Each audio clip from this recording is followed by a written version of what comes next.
Good morning, everybody. Well, we have good news to start off the morning. Johnson & Johnson vaccine arriving in New York City today. We're very happy to say doses have already arrived, and this is really important for our fight against the coronavirus. Here is the first vaccine to require only one dose to be effective, one and done. This is going to revolutionize our approach to getting people vaccinated. We have a goal of 5 million New Yorkers fully vaccinated by June. This new development is going to help us do that a lot better. So the vaccine is here, as our healthcare team has said, safe, effective as always. The vaccine is fast, it's free. I look forward myself to getting the Johnson & Johnson vaccine. And I love what Dr. Choksi said yesterday. The best vaccine is the one you can get now. The best vaccine is the one that is available to protect you and your family. Now, we're going to be using the Johnson & Johnson vaccine immediately to help homebound seniors. And I want to thank everyone at the FDNY. Thank you, Commissioner Nigro and everyone at FDNY for stepping up immediately to help us vaccinate homebound seniors. FDNY has a fantastic medical capacity. They're bringing that into play starting today at Co-op City in the Bronx, and starting tomorrow, Brighton Beach, Brooklyn, going to naturally occurring retirement communities, places where a lot of seniors live, and some of them, sadly, are homebound and need that help literally house by house, apartment by apartment. That's what we're going to be doing. So right now, outreach is being made, doors are being knocked on.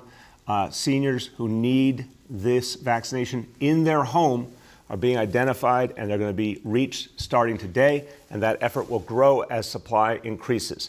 We'll get all the details out shortly, but as I mentioned the other day, and our health commissioner mentioned, the initial supply of Johnson & Johnson vaccine is very limited, but we expect a large supply later in the month. But this is still a big step forward, and it is a good time to talk about where we stand on the overall vaccination effort. As of today, we have provided 2,104,004 vaccinations from day one. This rate will increase so long as we have supply. So we've heard some really good news the last few days on supply, but the key thing is we need the supply in hand. I'm very happy to hear the projections coming out of Washington. I really appreciate what the Biden administration is doing, but I need it in hand as quickly as possible with as few strings attached. Again, we need our fair share of the vaccine, which we have not been getting from the state of New York. We need less bureaucracy, more freedom to vaccinate, and we need the supply in hand. Haven't had a single week where we could hit the number that we're able to hit, which is at least 500,000 vaccinations a week. We haven't had a single week we could do it because we didn't have the supply. Every week where we get at least 500,000 doses, we will vaccinate at least 500,000 New Yorkers. And I think we can go farther than that in a week, but we need the supply to show up. Again, today, a step in the right direction, an important moment. Okay, now let's go to the big picture, the recovery. So I've been talking about recovery for all of us. Recovery for all of us means a city that works for everyone. Recovery for all of us means every neighborhood is safe. Every neighborhood is a place where people can fulfill their hopes, where everyone has an opportunity. That's what we need to create. That spans all the issues. Of course, healthcare, education, and of course, public safety and so many other issues. Let's talk today about public safety. Let's talk about the role it will play in our comeback. And public safety will be one of the foundations of our comeback. For 6 years, we had tremendous success in the city, driving down crime while working more closely with community. Police and community working together. The neighborhood policing model was proven time and time again to work. Fewer arrests, less incarceration, better experiences between police and community, more training, more community involvement was always leading us in the right direction. We had a perfect storm year last year, a very tough year because of the pandemic, but we already see real progress being made. And so we're going to talk about what we have learned already just in the first 2 months of 2021. But with that being said, it's important to set a foundation here that even though we experienced some real challenges in 2020, particularly with gun violence, in fact, if you look at all of the numbers, overall crime decreased in 2020. And The fact is, the responses that are being made right now are working more and more. The responses now are about deepening the tie between police and community, deepening neighborhood policing. You've heard a lot of different pieces that we've talked about in recent days to deepen that trust and that connection between police and community. Obviously, the discipline matrix, the effort to bring communities into the selection of precinct commanders, so many things that are going to help us move forward. But also the extraordinary efforts of the men and women of the NYPD to get guns off the street. And that has been actually at record levels. Some of the most impressive efforts to get guns off the streets we've seen in the entire CompStat era going back to 1994.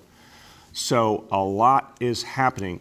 We are the safest big city in America. We will continue to be.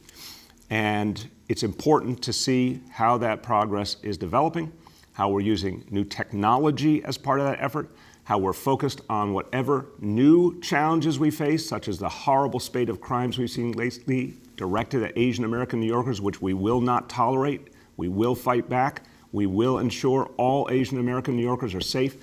Keep adjusting. That is what neighborhood policing is about, precision policing is about. And that's what we will keep doing. I want to hear an update from our commissioner. I want to thank Commissioner Shea because, has been the tradition since CompStat began, to keep making the adjustments, keep refining the strategies, keep listening to communities, doing better all the time.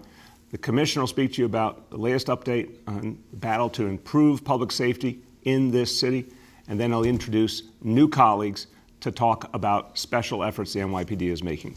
Commissioner Shea. That's right. Thank you, Mr. Mayor. So the mayor set the stage on a number of topics when you talk about overall crime that I'll talk about this morning.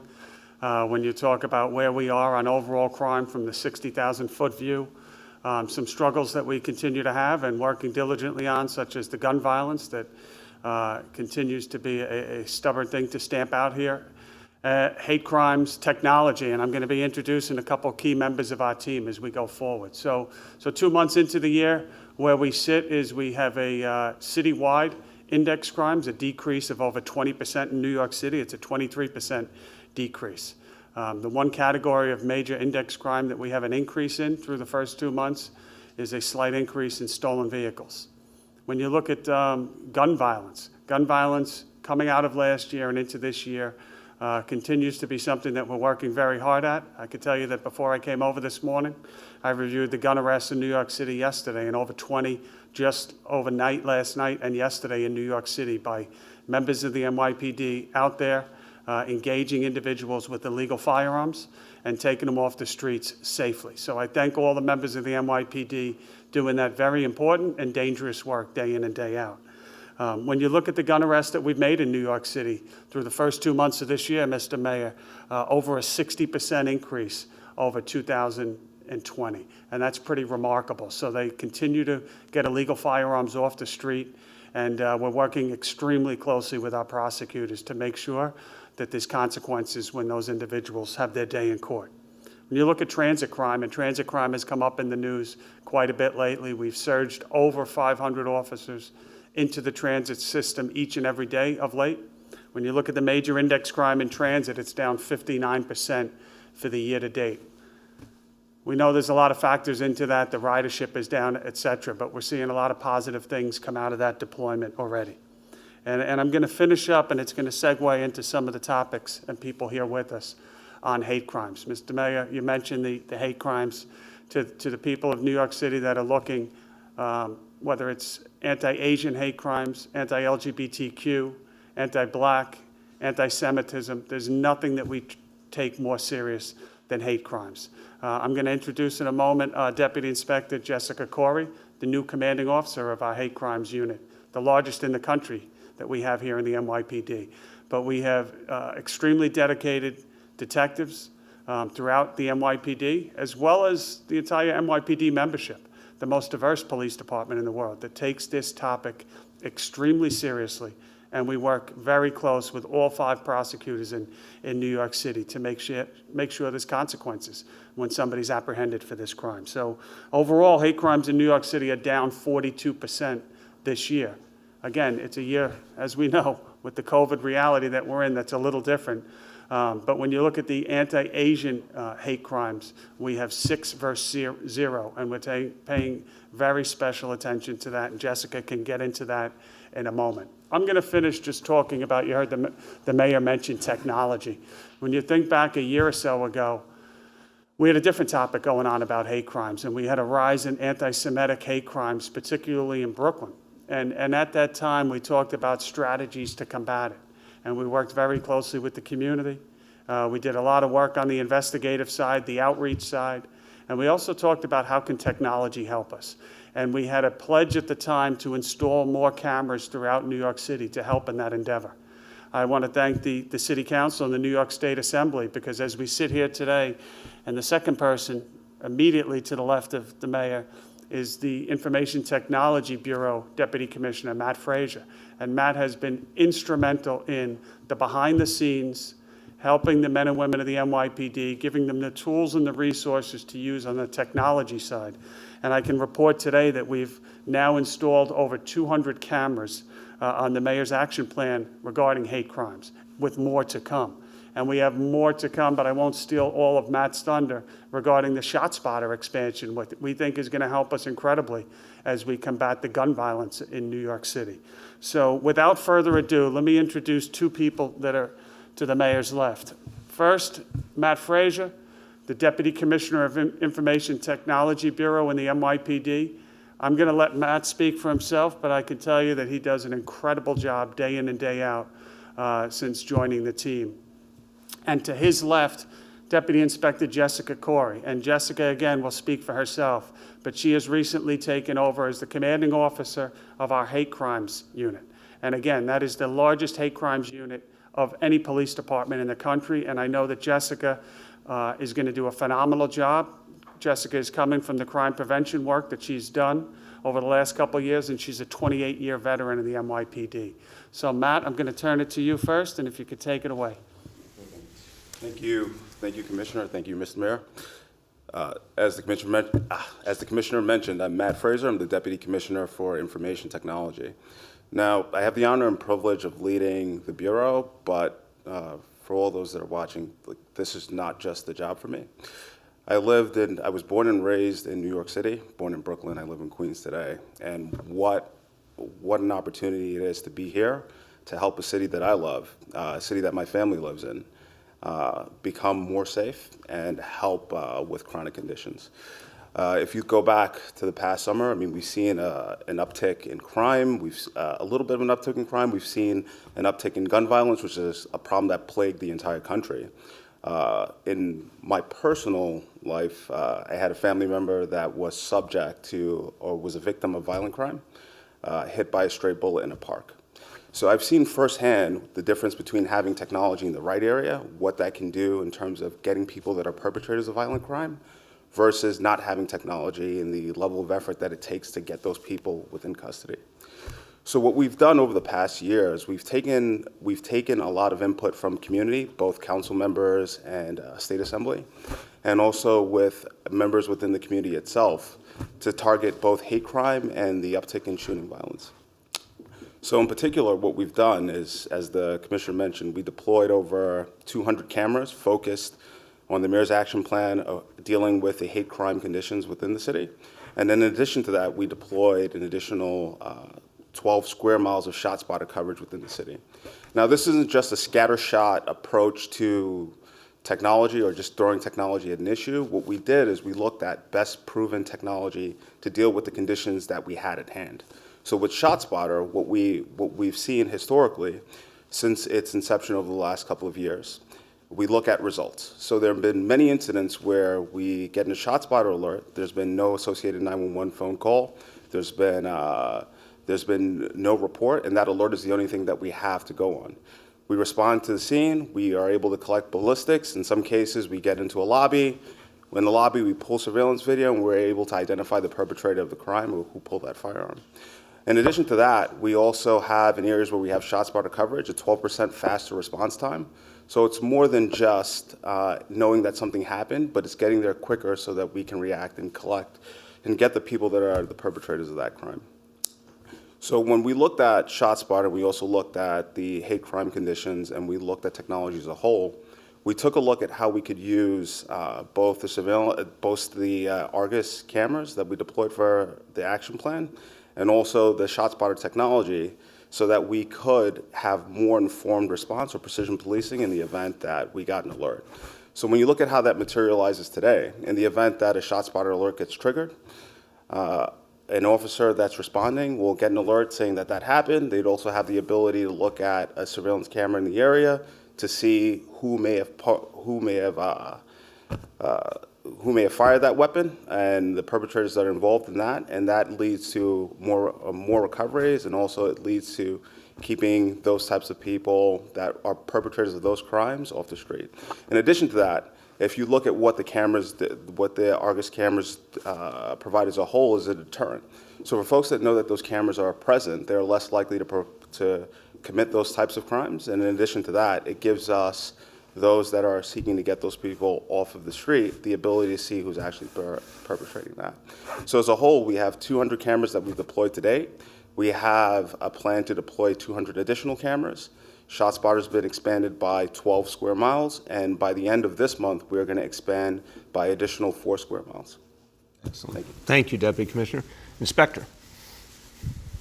Thank you, Mr. Mayor. I want to thank Police Commissioner Shea and Chief Rodney Harrison for giving me the opportunity to serve the people of New York City in this new role. I want to ensure every New Yorker that you have the right to walk down our streets, ride our transit system, and live your everyday lives unmolested and not targeted in unprovoked attacks for the way you speak, look, or what you believe. Our team of investigators will relentlessly investigate any crimes motivated by hate and seek to bring the perpetrators to justice. For those that believe your voices are not heard, I hear you. Members of our hate crimes team hear you, and the entire New York City Police Department hears you. In the coming days, weeks, and months, I, along with members of my team, will be participating in a series of meetings throughout the 5 boroughs, and we're going to build relationships and trust with various communities and listen to your concerns. I look forward to being at your service. Thank you very much. I want to thank both our colleagues. Both have taken on important new roles, and this is how we address issues as they emerge, quickly developing new strategies, putting them into play. Deputy Commissioner, thank you. The report you've put forward on how we're going to use ShotSpotter even more, I think, gives us a very clear picture of the impact it will make in helping to reduce shootings. And thank you for putting it in a very personal perspective. And that's so important for people to understand, that everyone who serves, we're New Yorkers who are living the life of the city. We serve because we care for everyone in the city. We also experience the realities and act on them for the good of all. And Inspector, thank you for all you are doing, and I can hear in your voice your commitment. And when you say we hear and we see the people of the city who are going through the challenge, who are experiencing the hate, especially lately, the horrible hatred directed against Asian Americans, which is thoroughly unacceptable. I ask everyone to continue in the effort to stop Asian hate. Join us in that effort, and most especially to report anybody who sees a hate crime or has been a victim of a hate crime. The report allows the NYPD to get to work and find who did it and ensure they don't do it again. So we always urge people, please come forward and we will support you. Now, as we wrap all this together, important to go back to what the Commissioner said. Recovery for all of us means building that strong foundation for public safety. And again, in the month of February 2021, a substantial decrease in crime compared to February 2020 pre-pandemic. This is very important to recognize. A lot of work went into this, the hard work of the men and women of the NYPD, working with community members. That's what neighborhood policing is all about, doubling down on neighborhood policing. And we see already the impact, because February 2021 has proven to be safer than February 2020. We're going to keep deepening this effort throughout the year. This is a big piece of how we come back this year. We're going to write a comeback story for the ages here in New York City in 2021. And the good work of the men and women of the NYPD working with communities is going to be essential to this effort. Okay, let's do our indicators for today. And I'll just comment on this first one because, again, it is notable. Number one, daily number of people admitted to New York City hospitals for suspected COVID-19. Now, this number, again, will go up and down each day, but this is now the second day this week where we've gotten close to our threshold again and to the possibility of going below our threshold. That's a good sign. We are not out of the woods, but that's a good sign. Today's report, 212 patients. Confirmed positivity, 63.35%. Hospitalization rate, 4.24 per 100,000. Number two, new reported cases on a 7-day average. Today's report, 3,270 cases. Number three, percentage of people testing positive citywide for COVID-19, 7-day rolling average. Today's report, 6.4%. Say a few words in Spanish, and this is going back to the original topic of vaccines. Nuestros rápidos esfuerzos de vacunar funcionan y vamos a seguir con fuerza hasta alcanzar nuestra meta. Estamos haciendo todo lo posible para vacunar a nuestras personas mayores, especialmente a las que están confinadas en sus hogares. La ciudad que vamos a recuperar será para todos y nadie se quedará atrás. With that, turn to our colleagues in the media. Please let me know the name and outlet of each journalist. Hi all, we'll now begin our Q&A. With us today is Police Commissioner Dermot Shea, Deputy Commissioner Matt Frazier, Deputy Inspector Jessica Corey. On WebEx, we have FDNY Commissioner Dan Nigro, DIFTA Commissioner Lorraine Cortez Vasquez, CEO of Health and Hospitals Dr. Mitchell Katz, DOHMH Commissioner Dave Chachki, Dr. Dave Chachki, and Senior Advisor Dr. Jay Varma. With that, we'll go to Hazel from WCBS. Morning, Mr. Mayor. Thanks so much for taking my question. How you doing, Hazel? Good. So we're working on a story about the homeless problem in the subway system, which has clearly gotten worse. Now, we've heard from commuters who have seen blatant drug abuse and many others in the homeless population who are mentally ill. Now, one of the issues contributing to the problem is the lack of services, or more on point, the lack of access to services. Many, if not most, of the counseling services to address substance abuse and mental illness were in person before the pandemic, but are now remote. So most of the homeless, well, they don't have access to technology, no phones, no iPads, internet, and a lot of them are afraid to go into the shelter system to gain access to any kind of technology. So far we've reached out to Thrive. They've declined to comment for our story. We also reached out to HRA DSS multiple times over the last week asking to speak with Commissioner Banks, but no one will even respond to our emails. So I'm hoping you can help us out. What will the city do to respond to these issues with the homeless and the access to services? Hazel, look, let me start just on the point about, obviously we want everyone to respond to these issues, and it's not typical that folks at social services and folks at Thrive wouldn't be responding. So whatever that was, we got to fix that. We'll make sure our press team connects you with people today, including Commissioner Banks. And please, if you ever had that problem, I very much want all agencies to respond because we have a lot to say. So anytime that's not happening, please let the City Hall press office know and we will fix that immediately.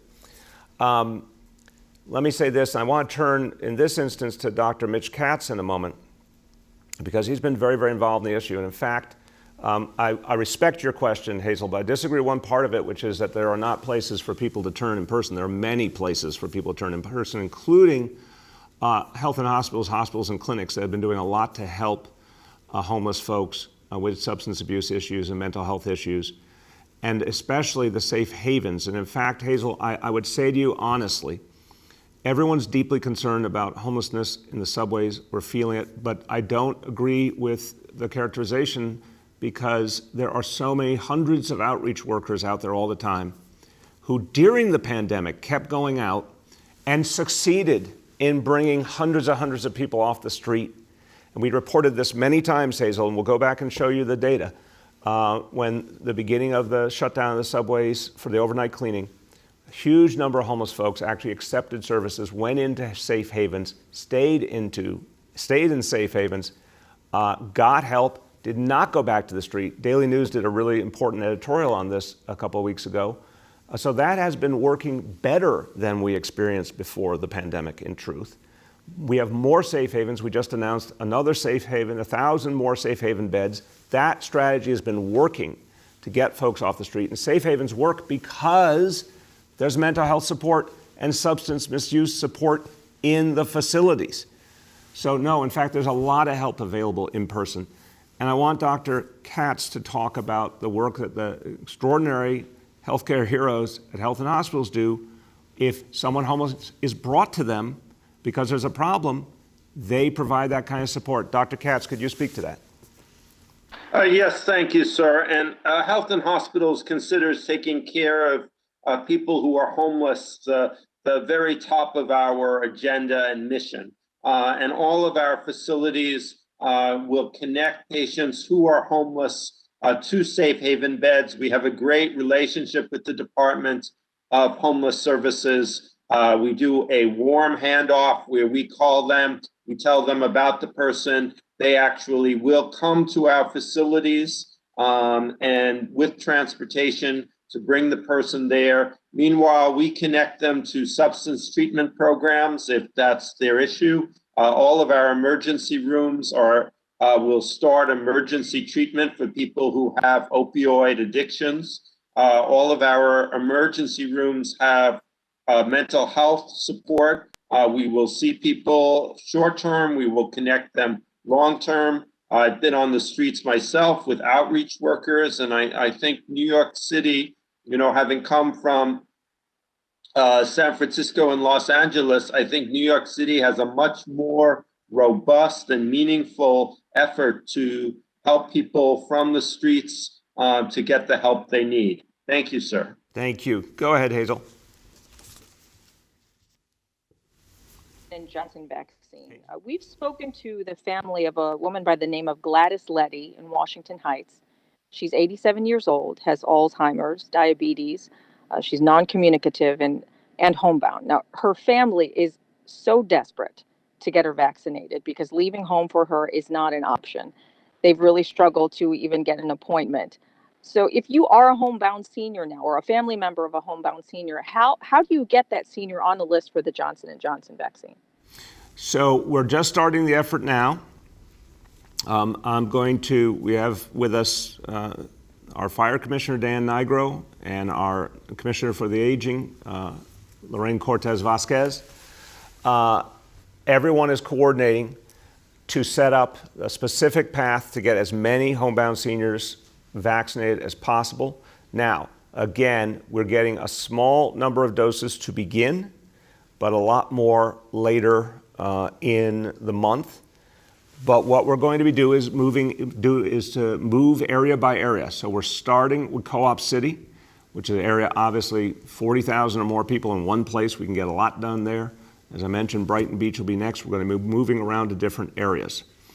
Commissioner Nigro or Commissioner Cortez Vasquez, you want to add anything about the next steps or how people can get information? And again, Hazel will be announcing further details shortly on the sign-up process. But Commissioner Nigro or Commissioner Cortez Vasquez, you want to add?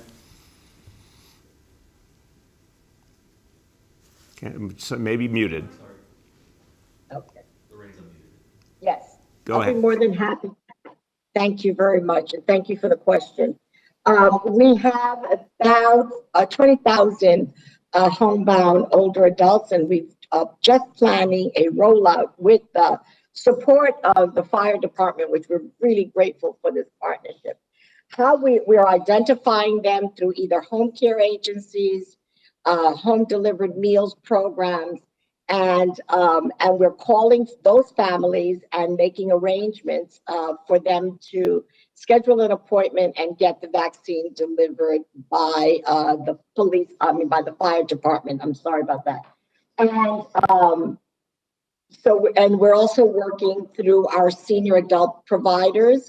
There are about 28 of them throughout the city, and who are all identifying individuals who have difficulty leaving their homes and who what we called are unable to be transported out. So that is how we're doing it. If you need further information, please feel free to contact me, and I will make sure that we get your mother connected to, or I let that family's mother connected to a local agency so that we can schedule an appointment as immediately as possible. What we do is, and Commissioner Negro, you can take it from here, is the fire department gets a list of individuals, and then they go out and actually vaccinate those individuals placed on the roster. I leave it to you, Commissioner Nigro. Rain, I think you explained it quite well. We will get the list from your folks. So there's actually two separate ways here. The one that the mayor explained, which is a location in Co-op City, and then there will be mobile units in which a nurse will arrive at locations where people cannot leave their home or their apartment, and we will do the vaccinations in that manner. So as we move forward, we'll certainly advertise more and more how any of these homebound folks can get in touch with us and ensure that they get vaccinated as they should. That's great. Thank you, both commissioners. And Hazel, thank you for raising the concern on behalf of that family. And we'll make sure our team follows up with you today so we can make sure that she gets vaccinated quickly. And I appreciate you advocating for that family.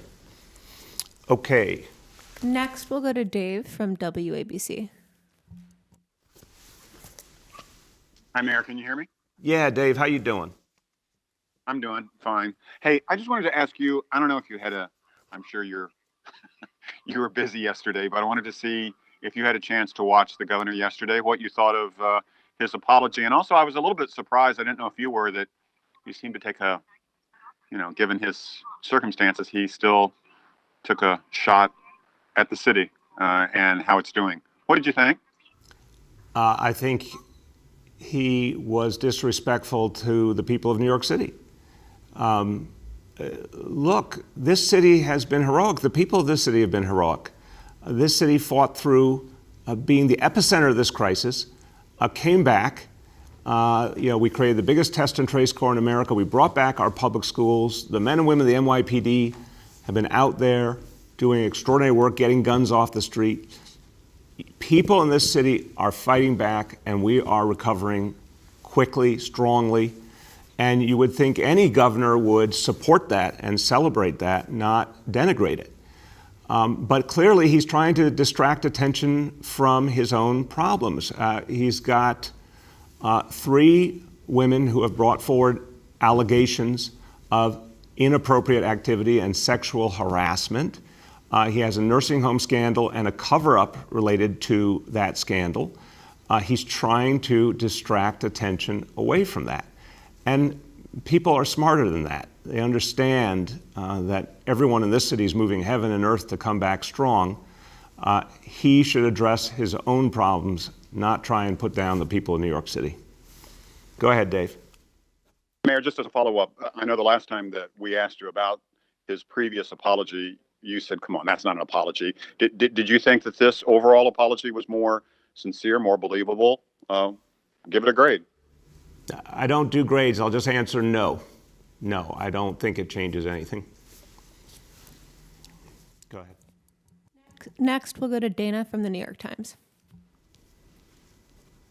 Mayor, I was wondering, you've talked a lot about the governor being a bully, and I was wondering if you could share specific details about an incident where you personally felt particularly bullied by him, and an incident that you think sort of illustrates the point.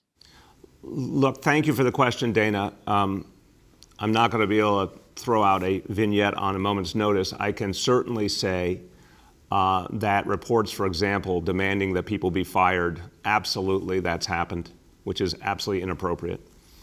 The whole concept of using power in that fashion rather than trying to solve problems. This has been my concern from the beginning, and I talked about this back in 2015. He doesn't say, how do we work together to solve the issues of homelessness? That's never the conversation. It's always something about what he needs. And this should be about the people. This should be about what the people need. That's the sad part of the reality here. It's not just to think about this, is this bad behavior? It's what does it lead to? What happens in the end? The people lose is what's happening. The people lose because we don't get the help we need. Back in 2015, I talked about the fact that a lot of the issues revolved around our kids, our schools, and not getting the help we needed. So when we think about this kind of bullying attitude or approach, don't just dwell on the personality feature. Let's talk about what it leads to. A lot of times it leads to working people being left out of the equation, and that's what troubles me the most. Go ahead, Dana. Thanks. And on another topic, it's been several weeks since the Federal Appeals Court upheld the revocation of 50A. Do you have a timeline yet for releasing police disciplinary records? Yes, absolutely. In fact, your timing is impeccable, Dana. The court made a judgment, and then our corporation counsel said, we're ready to release. Can we confirm that everything has been adjudicated and we can release? And the court wanted us to hold while they gave us a formal judgment. We got that formal judgment last night around, I think, 6 p.m. And so the release of the 50A data will begin by the NYPD next week. And I believe the CCRB will be acting literally today, tomorrow. So that release is now finally going forward. This is a day we've all been working for a long time. Not only this commissioner, but the two commissioners before him all said that the 50A law, the way it was written, was not helping us build public trust. Thank God that law was changed last year. We would have released a long time ago, but for the court case brought by some of the unions. But now the court has been clear. We are absolutely authorized to release, and that release will begin immediately. Go ahead. Next is Kristen from the Staten Island Advance. Good morning, Mr. Mayor. How are you? Good, Kristen. How you been? I'm good. So on the vaccine front, now that we've gotten Johnson & Johnson vaccines, I know you said it was a small amount. Can you tell me the total number of vaccine doses, that's Johnson & Johnson, Moderna, and Pfizer, that the city is now getting weekly? Yes, I'll turn to Dr. Choksi, but let me just give you an update because I've gotten a further detail in the last minutes. We have now 16,300 doses of Johnson & Johnson in hand, 8,000 more in transit. I don't have the exact arrival date. For the first 2 weeks, we expect it to be something like 71,000. But again, that's very helpful, but much less than we expect to see later toward the end of the month. We hope that will be a much, much bigger number. But that's going to be helpful. Even 71,000 moves us forward. It doesn't get us where we need to be, which is a total of 500,000 or more doses per week that we can fully utilize all different vaccines together. But Dr. Choksi, can you talk about what this puts us on a rate for how many doses we'll have available this week? Yes, sir, I'll be happy to. And as you said, Johnson & Johnson is a bit of a different situation than the Pfizer and Moderna vaccines with respect to supply. So Johnson & Johnson, for the first 2 weeks, that's this week and next week, we expect about 71,000 doses total. As the mayor mentioned, we think that through the middle of March, it will be a relatively low number with respect to Johnson & Johnson doses before picking up in terms of supply by the end of March. And then moving to Pfizer and Moderna, we're getting about 190,000 first doses for New York City between those two vaccines. It's split between them, and we're getting slightly more Pfizer than Moderna overall. We hope those numbers will also pick up over the weeks in March and then really have a more significant uptick in April. But Dave, could you give us roughly what you think your grand total for the week will be for this week? Yes, sir. So that would be about 190,000 first doses of Pfizer and Moderna. And we expect about 30,000 doses of Johnson & Johnson through the weekend. So that would be a total of about 220,000 first doses, acknowledging that Johnson & Johnson is only a one-dose vaccine. And then there are some additional second doses as well for people who are slated to receive them this week. Thank you. Go ahead, Kristen. Great, thank you so much. And a few weeks ago, the city department, the Parks and Wildlife Unit released a report titled Managing Deer Impacts on Staten Island with the 4 years of data from the deer vasectomy program. It says there's been a sizable decrease in the total deer population on Staten Island, but it's still too soon to tell if the program is a success. So far, it's cost double the estimated amount at about 6.6 million.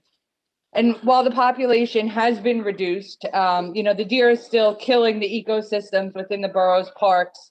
And without continued maintenance of this program, the deer population will eventually come back. So have you seen this report? And do you still stand by the decision for the vasectomy program instead of a controlled cull, which may have taken care of all of those problems created by the deer? Yeah, thank you, Kristen. Look, very quick and simple. Have not seen the report in detail. I'm certainly familiar with what we've seen over the years, though, and it's the right approach. It's not a perfect approach. It's just the best approach we have. And other approaches, we've looked at a variety of things. We find a lot of unintended consequences, a lot of problems. This is the single best approach, and it will have more and more impact over time, and we will keep funding it. We have to keep that continuity. I very much appreciate your point. We can't let up on it for it to work. But in a world of imperfect choices, this is the best choice and the best approach, and I think it will yield more and more results each year. Go ahead. Next is Ravane from the city. Firstly, thanks for allowing us to do 2 questions. I really appreciate the setup. Absolutely. My first question is just pretty technical. I was wondering if you can tell me when the last time you visited Rikers Island or a city jail. I was at Rikers Island. I think it was 2019, but let me get folks to confirm that to you. I've been out there, I think 3 or 4 times in the time I've been mayor, but we'll get you the update on that. Go ahead. Appreciate that. My follow was on a similar vein. The Department of Correction is defying the city's jail watchdog, the Board of Correction, by insisting on punishing young adults by locking them in solitary cells for up to 17 hours a day and shackling some of them to desks during their brief timeouts. Last summer, you promised a working group would give recommendations on how to end solitary in the fall, but those proposed changes, which have not been made public, have been stuck in review by the law department for weeks. How do you kind of explain, that you decided to end solitary and make a big pronouncement, and now you're actually, using emergency powers to extend it for young adults in Rikers? Well, I wouldn't agree. I respect the question, but I wouldn't agree with that characterization at all. It was a major announcement for the city of New York, the largest city in the country, to say we are ending solitary confinement. We are, in fact, ending solitary confinement. That will happen this year. That will happen soon. But there was a lot to work out. A lot of legal issues, a lot of issues about how to keep everyone safe. And that means officers and those who are incarcerated alike. The big news here is that solitary confinement will no longer be used in New York City. And the last steps in that process are going to be coming very soon. And then what I would say to everyone is, when you see the biggest city in the country that has consistently reduced incarceration overall and proven that we could be safe with less and less incarceration, that we've provided more training and education to those who are incarcerated than ever before, transitional jobs to help people get back on their feet. And then on top of that, we prove that you can end solitary confinement. That's the story, and I hope it will be emulated around the country. Go ahead. Next is Andrew from WNBC. Good morning, Mr. Mayor and everyone on the call. If I can just circle back to what Dave asked about your impression of the governor's remarks. I watched the remarks, and it didn't seem like he was denigrating the people of New York City. If we're being clear, wasn't he denigrating you? Wasn't this a comment about your leadership by mentioning the conditions of the city, or did you take it a different way? Oh, I definitely take it a different way. As leaders, it's our responsibility to support our people, to respect our people. you have to have empathy. You have to have feeling for the people. You can't be just obsessed with yourself. You have to be about the people. When you see the people in New York City heroically fighting back, the healthcare heroes, the first responders, the test and trace corps, the educators who brought back our schools, you can only look at that and say, thank you. And congratulations. You're doing exactly what it takes to bring back a great city. When you look at the jobs coming back, when you look at all the folks who are saying, we're doubling down, we're committed to New York City, any leader should say, thank you, that's right, we're moving forward. But to paint an apocalyptic picture, I mean, that's what Donald Trump would have done. You know, throw out some sharp terminologies and gaudy pictures of what's happening that don't resemble the reality. Look at this city. Go around the neighborhoods of this city. People are fighting back. Neighborhoods are vibrant. We're turning the corner. That's what leaders should celebrate. And if they're not, there must be an ulterior motive. And the ulterior motive is he doesn't want to talk about the nursing home scandal, the cover-up of the facts with the nursing homes. He doesn't want to speak to the families who lost their loved ones. He doesn't want to speak about the 3 women who have accused him of sexual harassment. That's what's really going on here. Go ahead, Andrew. You did say that a leader needs to get out there and answer questions, and he did do that yesterday. So I'm wondering, on that level, this is something he said he needed to do, and he did it. What does he need to do next? To me, full cooperation with all of these investigations, in every way acknowledge what has happened here. And we still haven't heard that, truly. And I don't think this is over. I think we're going to get more and more information. So the bottom line is we can't move forward if there isn't full honesty about what happened and a full acknowledgement of the suffering that has been caused. And we're nowhere close to that at this point. Go ahead. We have time for 2 more. First, we'll go to Michael from the Daily News. Good morning, Mr. Mayor. Good morning, Michael. How you been? I'm all right. So back on the Cuomo questions here. You said yesterday for him to remain in office, he has to govern, and he has to answer questions every day. Could you just give us some more detail on what that means? I mean, what from your perspective, does he need to do to remain effective in office? You know, Andrew just mentioned facing the press yesterday. I mean, moving forward, what does he need to do to be kind of an effective leader in government for him to, from your perspective, remain in that job? Look, I'd say let's go to the big picture here. Effective leaders treat the legislature with respect, treat county executives with respect, mayors with respect, listen to the voices of the people. There's a lot of things that need to happen and often haven't. But restoring local control is absolutely necessary here. And I would have said that before all these scandals. I was saying that before all these scandals. If to be a leader, sometimes guess what? You have to share. You have to work with other people. You have to respect what's happening on the ground in communities. It's not just about one person. It's about the people as a whole. So, you know, I think something that would be an act of real respect for the people of New York State would be to restore full local control. So all of us closest to the ground can get back to work doing what we do. Look, we have an incredible healthcare team. We got Dr. Choksi on the team, Dr. Varma, Dr. Katz. Respect the healthcare professionals. Whether they're in Albany or in counties around the state or cities around the state, respect the healthcare professionals, listen to them, follow their guidance. That's the kind of thing that would help us move forward. Go ahead, Michael.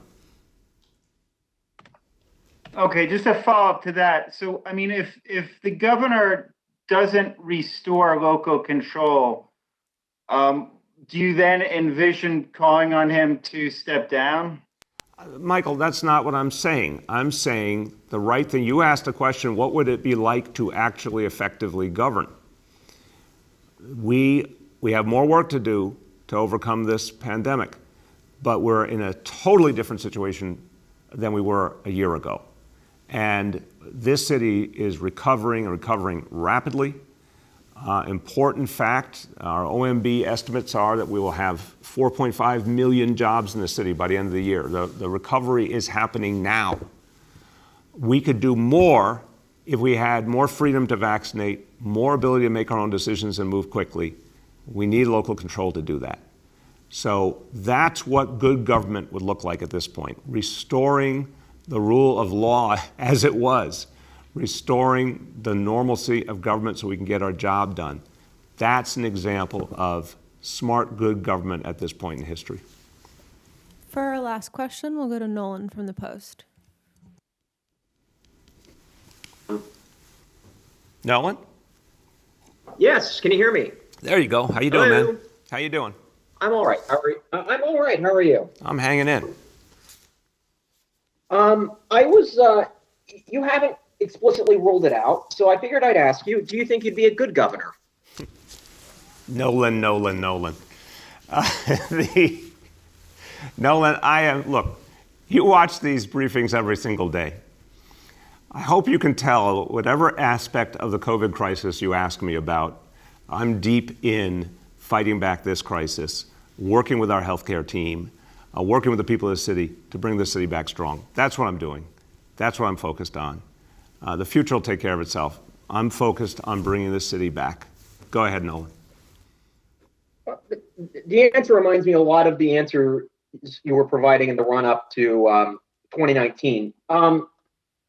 But sort of to that idea, to the idea of managing a huge bureaucracy, you've been talking about how it's important to treat colleagues and to treat subordinates with respect.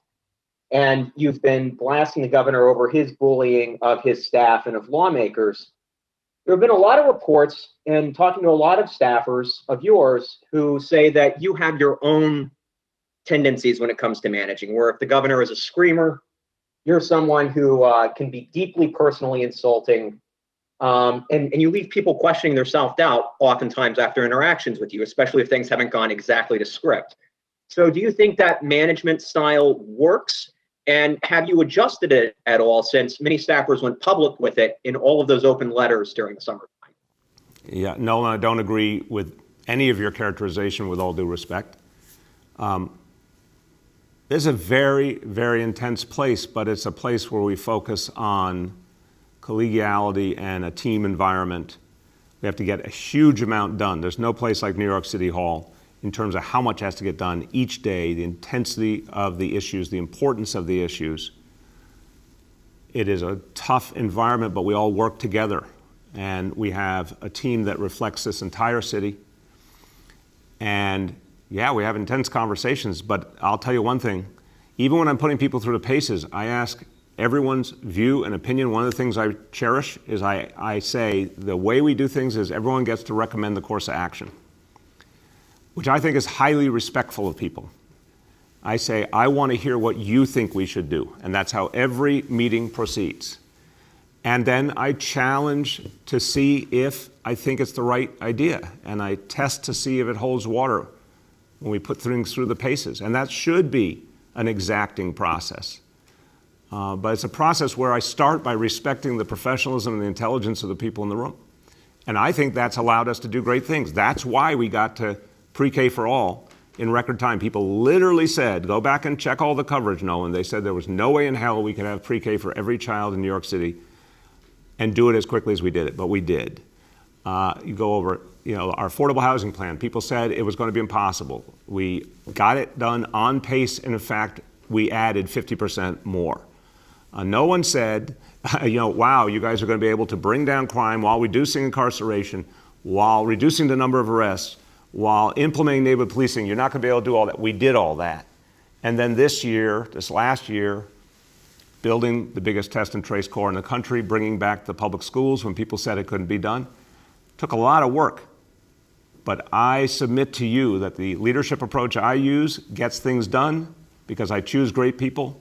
I ask them to show me the way. I put them through their paces. We come to an agreement, and then we move. And that's why we could do all these things. So everyone, look, this is a perfect segue to the last thing I want to say, which is New York City is moving forward. We've got momentum. We've got momentum in our vaccination effort. We're well over 2 million vaccinations, and that's going to grow rapidly. We've got momentum in bringing our economy back. As I said, we're on track to get to 4.5 million jobs in the city by the end of the year. We've got momentum in deepening public safety. Great work of the men and women of the NYPD, more and more engagement with communities, deepening neighborhood policing, and more reforms to come as well. So this is a city on the move. And I guarantee you, you're going to see amazing things happen in 2021, and you're going to see a recovery for all of us. Thank you, everyone.